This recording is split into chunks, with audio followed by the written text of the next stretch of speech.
Good morning, everybody. Welcome to the Center for Spiritual Living in New York City. Today's lesson is entitled Lighten the Load, or Get Rid of the Bodies. And you might think, well, where did he come up with that title? And it really was from Ernest Holmes, our founder.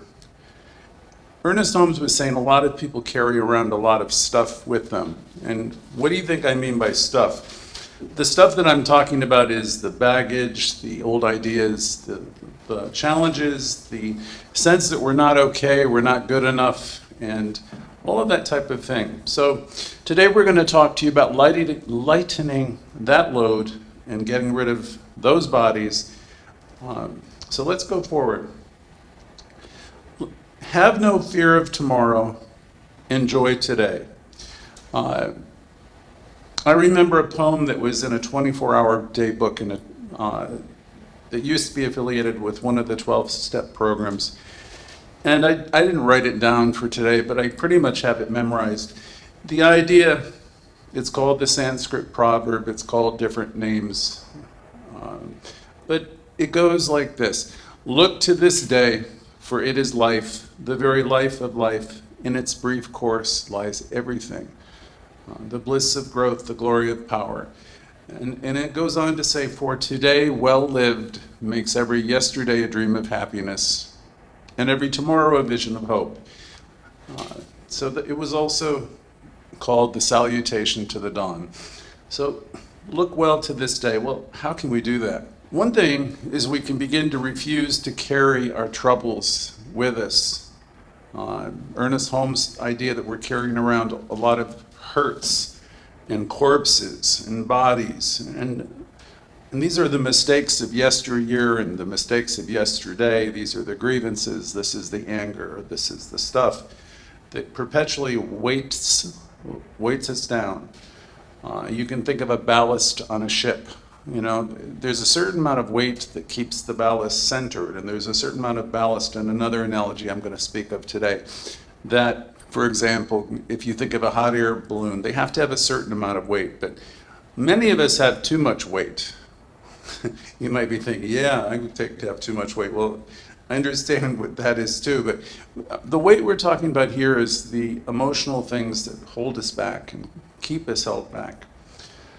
I know as a minister, I've listened, I've heard, and I've facilitated hundreds and hundreds of groups that people have a lot of pain, emotional pain, and a lot of misery.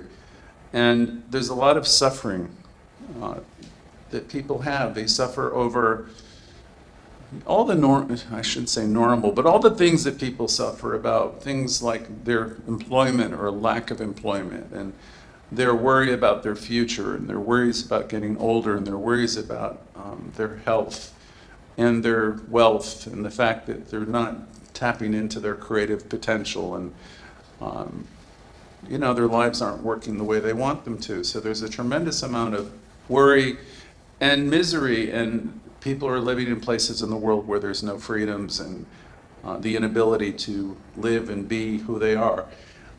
So we're conscious and we're aware that there's a lot of suffering in the world, and people carry a lot of burdens. In our day-to-day living, many of us ruminate the past, and by that I mean you think about all the things, the people who have left you, the people who have died, the things that you wish you had done differently, the experiences that you wish you had taken advantage of. And when we're doing that, we're really, really living in the past, and it's not terribly productive, actually.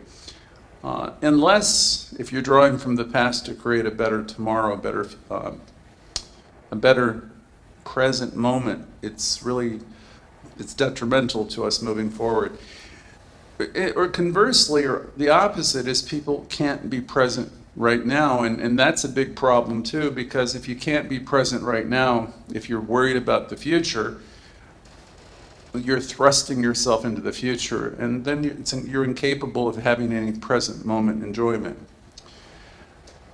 The good of the present day is often sandwiched between two impossible situations. The impossible situations are the living in the pain of what's gone wrong in the past with your families and your relationships and what you're left with, and you might think of all your negativity and programming, and you might think that that's too much to deal with. And now you come into our teaching and we teach you that we're each 100% responsible for all of our life. And that's not particularly comforting to us when we first hear it, because we're thinking now they're blaming us for the life that we lived 20, 30 years ago. And we are not. We're just simply saying in the teaching that we are creating our life by means of our consciousness. Okay, consciousness you can think of as a synonym to the word awareness. Whatever it is that lives inside of anybody, the sum total of their awareness plays out in their life. That's their consciousness. It's neither good nor bad, it's just what it is. And when we teach you about the law of mind and law of mind, and we teach you about principle, we're always going to tell you that it's reflective. It's like a mirror. Whatever lives in your heart, in your mind, and in your consciousness is the very thing that puts the mind and the law into action. As within, so without. And there's freedom once you realize that. Because you realize, my goodness, I could change this stuff. But that's not exactly what most people do. Most people go the other direction and they do the blame game. Or they go into a place, these terrible places in consciousness where you're full of remorse and grief. So let the day be sufficient unto the day, and let us find the goodness in this day. That will always be the answer, to learn to live the affirmative life. But I'm at this point getting ahead of my own presentation. We come to our teaching, we come to the work of Louise Hay, who was a student here in our center. We used to be called First Church of Religious Science in New York City. Now we are First Center for Spiritual Living. Louise Hay was our student, and she wrote a wonderful book that circled the globe, and it's called You Can Heal Your Life. And one of her sayings that you'll hear in many, many of her writings, we're here and we know all is well. All is well.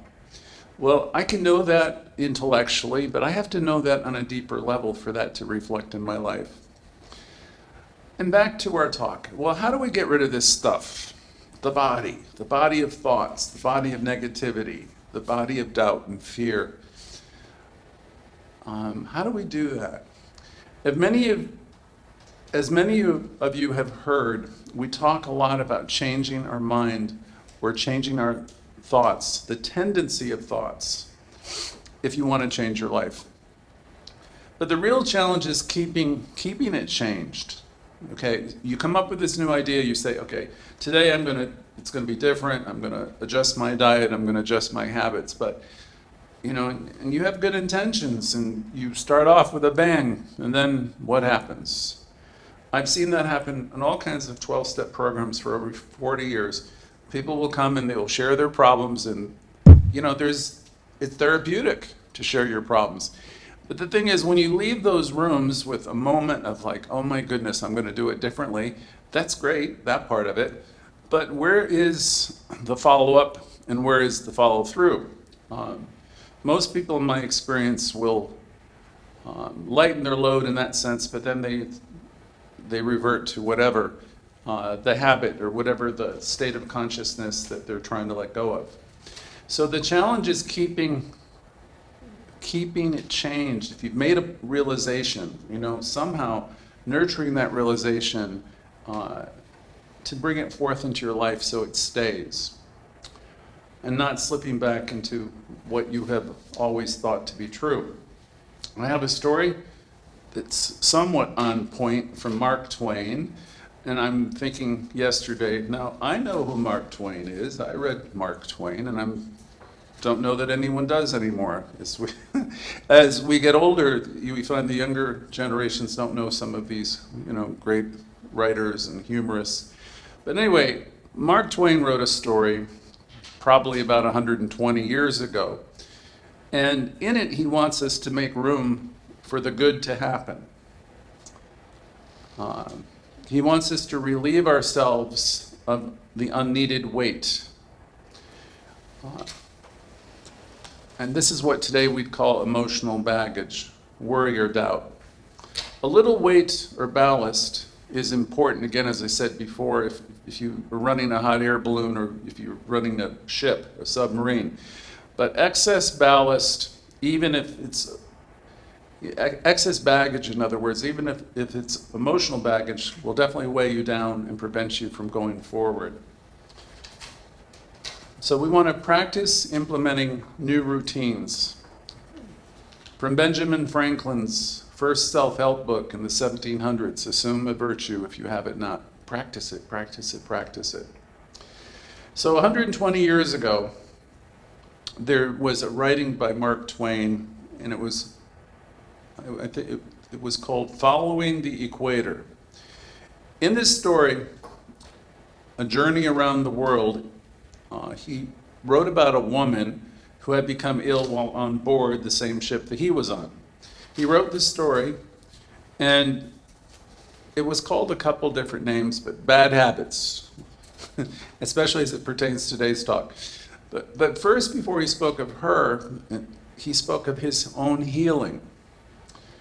He said, once I tried my treatment plan himself, he said, I had been experimenting with healing.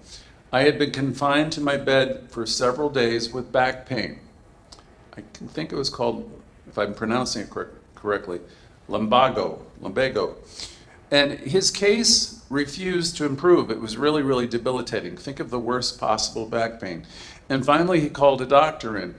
And the doctor said, listen, all my remedies have absolutely no chance to work with you. Because, I mean, consider Mark, he's talking to Mark Twain, what they have to fight. He said, you smoke extravagantly, don't you? Cigars and pipes. And he said, yes. And he says, you drink coffee immoderately all the time. And Mark Twain said, yes. And quite a bit of tea, and he said, yes. And sweets of every kind, and he said, yes. You eat all kinds of things that are dissatisfied with each other's company, meaning the stuff he's eating is making him sick. And he said, yes. And he said, you drink hot Scotch whiskey every night. And Mark Twain said, yes, I do that. Very well, there you see.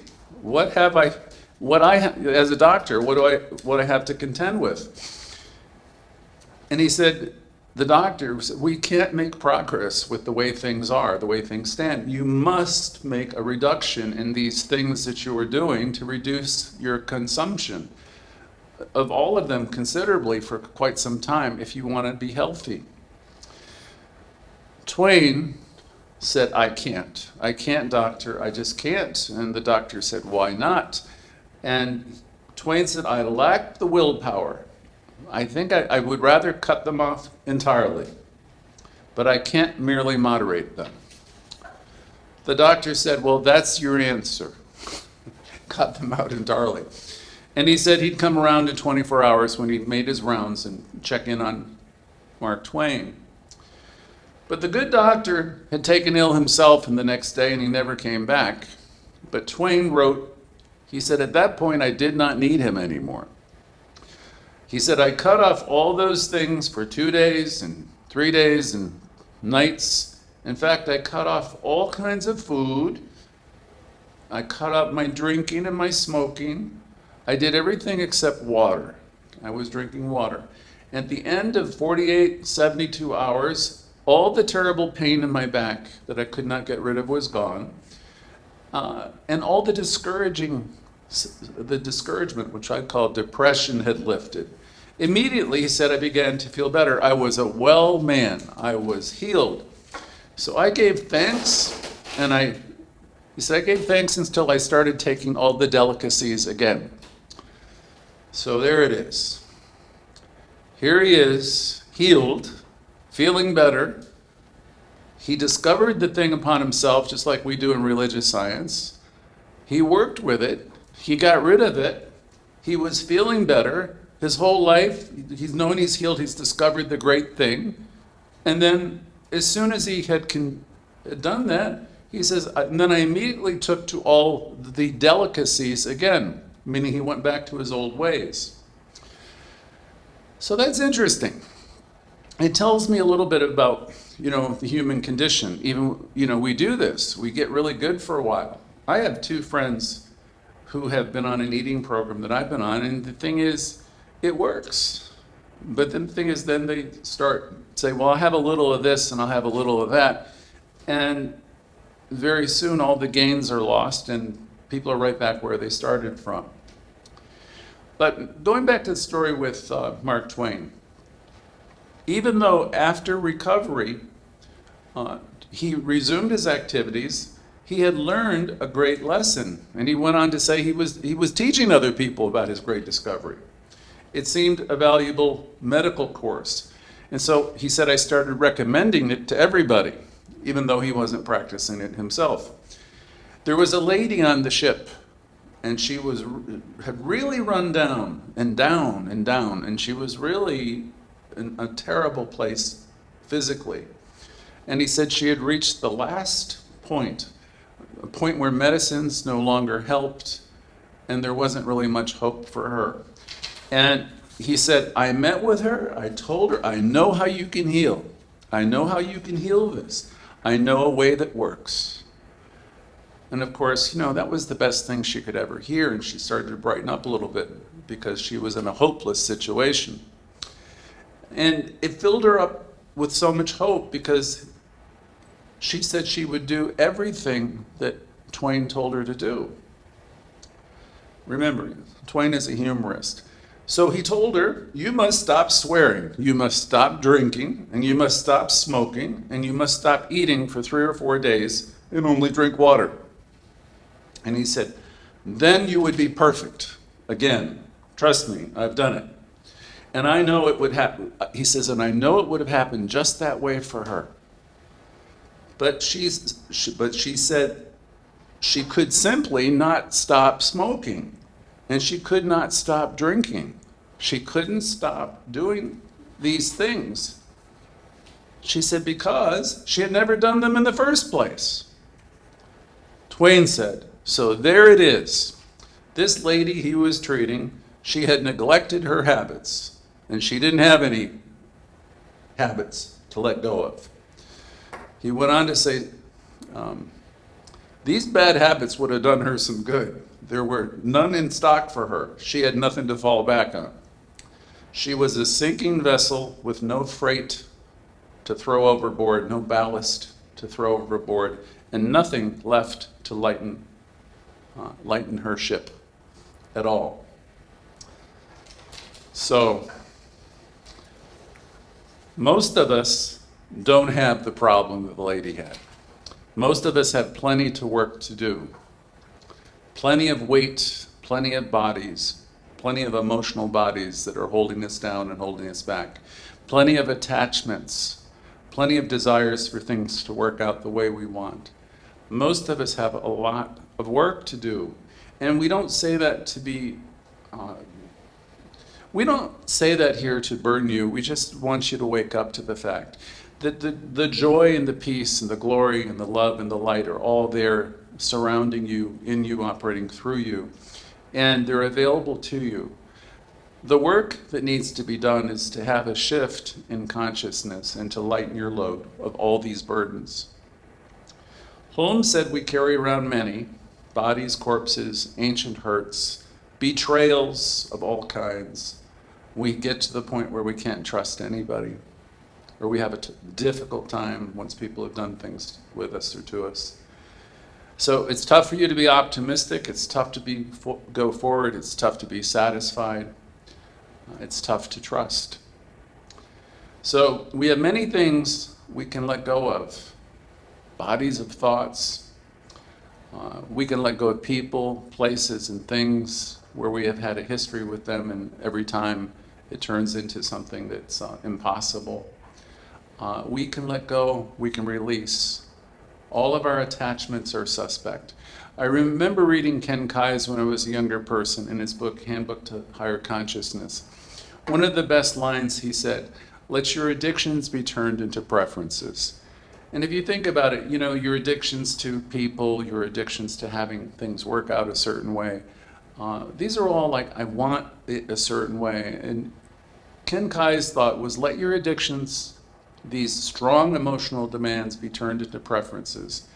And let these people, places, and situations go, because as you do, you'll make room for other things to come in. You will create avenues in mind. See, Spirit is always on your side and always bringing you situations for you to consider, for you to release, to let go. And you open up avenues of good within yourself as you learn to release the things that don't serve you. Everything that's in life is there for you. Nothing is really happening to you.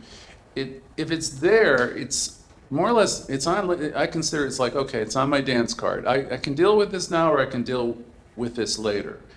If I have the courage to deal with it now, and I can release something and move it out of my way, then I'm able to step up and move into a different arena.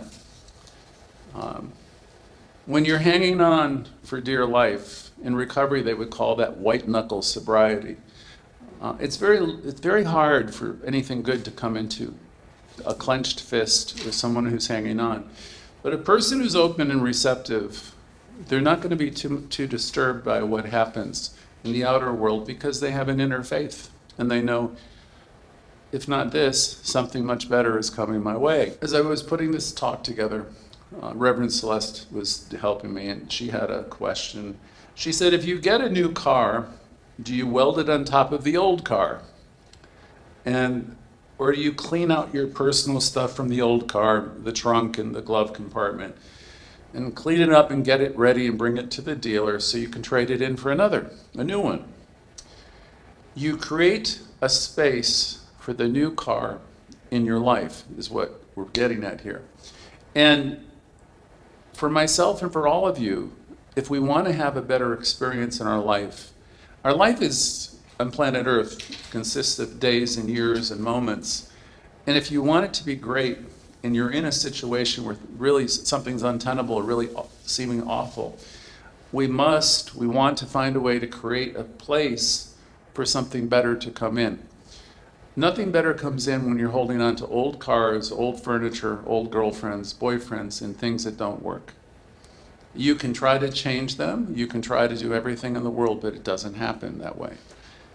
Everything happens in consciousness and mind. So the thing is, the work of Louise Hay was always about you learning to love yourself enough to release the past and let it go, and to know that you live and move and have your being in Spirit, and Spirit responds to you. So there's always an invitation to let go of the weight and the baggage and be in a new moment. We create space for everything in our life by means of consciousness. If you want a new job or new occupation or new friend or new people in your life, then let go of the corpses and the attachments to the people and situations that are causing you so much pain. Let them go. And imagine what it is to be liked and celebrated. And keep that in your mind, and keep knowing that you deserve that. A line from Louise Hay's book is, I love, accept, and approve of myself exactly as I am. I don't have to change for anybody. You don't have to change for anybody. The work is inner work. It's self-acceptance and self-approval. You want new clothes, but your closet is stuffed with stuff. You want new anything, and you're all attached to what you have, so throw it out. Bring it to Goodwill. Remember the song with Streisand and can't think of her name. Enough is Enough. Donna Summer. Ralph Waldo Emerson was a contemporary of Mark Twain, and he said this: a man is what he or she thinks about all day long. See, that's really every Thursday night what I ask you all to do. I ask you, what has the conversation been like this week with the most important person in the world? What has that conversation been like? What have your thoughts been like all day long, all week long? It's an innocent little question I throw in most every Thursday night, but it's a very important one. I'm going back to Emerson here. A man, a person, is what he or she thinks about all day long. See, you live with you. I live with me. Sometimes I don't like living with what I live with. How about you? Sometimes I don't really love the level of consciousness or thoughts. And if you're in a place like that, you have to realize your life is not about other people. Your life is about you and your thoughts and your thinking. So if you really want to have a life that's transformed, a life that's wonderful, it's great, filled with possibilities, then the person who has to tend the soil of the garden of your mind is you. And nothing will change on the outer world. I mean, you might manipulate it so it looks different for a while, but nothing will change for long in the outer unless it first changes within you. So that's always going to be the conversation that matters. The question is the conversation with you a healing one? Is it an uplifting one? Are you, in most times, in most places, a lifter? Or are you a leaner? Are you a drag? You know, because if you're full of anger and you're full of judgment, you carry that into every single moment of your life, and it's not fun being you. So if you want to change that, you can. Louise Hay would say it's like cleaning a house. You just begin where you are. But the thing is, you don't want to be like Twain's person. You don't be like Twain where you just get all holy and you get it all, set in your mind and you found the cure, so to speak. But then 2 days later, you're back into the old negativity. We approach this teaching as a practice. We practice, practice, practice. I've been teaching some of this material for over 25 years, and I'm telling you, I still have to practice it myself. Intellectually, I could say, well, I know all of that stuff. And many of the students I've had, well, I know all this stuff. But then they come back more or less crawling on their knees, 4 years, 5 years, 10 years later, and they have forgotten what they know. There's a line that's associated with the book You Can Heal Your Life in a song by Hal Joseph, and it's a perfect thought. The lyric goes this way: remembering and forgetting. It's the game that we play. So if you want to be in a place of remembrance, then somehow or another you got to keep remembering. I always have been to at least one class a week, a Science of Mind class, a Louise Hay class, either as a student or I've been hanging out with another minister helping teach the class. It doesn't matter. The better students over the years, they would never, never, never miss a week. And if they could, they would go to a couple or three. Because the world that you walk in, around, this is New York City, I can promise you, do not think the way we're talking right now. If you want to, have an elevated life, then you really want to learn to hitch your wagon to the stars, and you want to learn to practice the affirmative life. Well, what does that mean? It means I am committed to seeing the good in this situation. I'm committed to moving through. I'm committed to changing my thinking. I know as I change my thinking, my world will change. So that's the conversation that matters with the most important person in the world, which is you. All great thinkers, all great philosophers and achievers have echoed these ideas that I'm speaking of today throughout time. James Allen wrote, "As he thinks, so he is. As he continues to think, so he remains." Marcus Aurelius wrote, "A man's life is what his thoughts make of it." And then Earl Nightingale, who I remember reading when I was a younger person and a salesperson, "We become what we think." As simple and profound as that. Change your thoughts and how you approach everything, and you will rapidly change your life and your life story. From Emerson, "The ancestor of every action is a thought." And he also went on to say, what you do rather, speak so loudly I cannot hear a word you say. Some people think that action brings more clarity than thought. I don't know if I agree with that.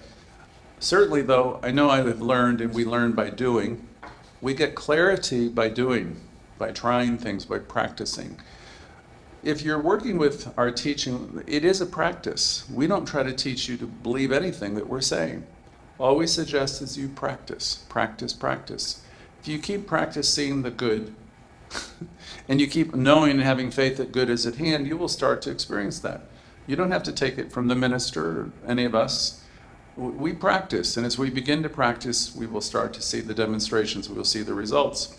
There is power for good in the universe, Holmes said, and we can use it. And you can use it to heal your life, your relationships. You can heal your sense of being not good enough. You can learn to soar. You can learn to be very, very successful with our teaching.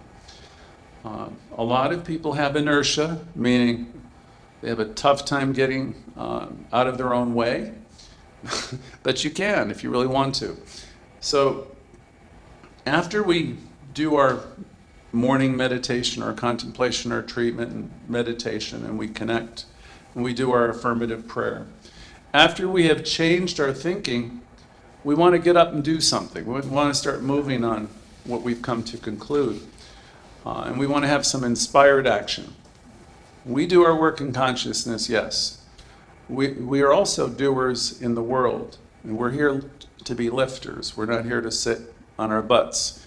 And I say that in humor, but I also say it because wherever people say, I would do that, but, I would do something, but, I could do that, but, they're just canceling out whatever it is that the thought is.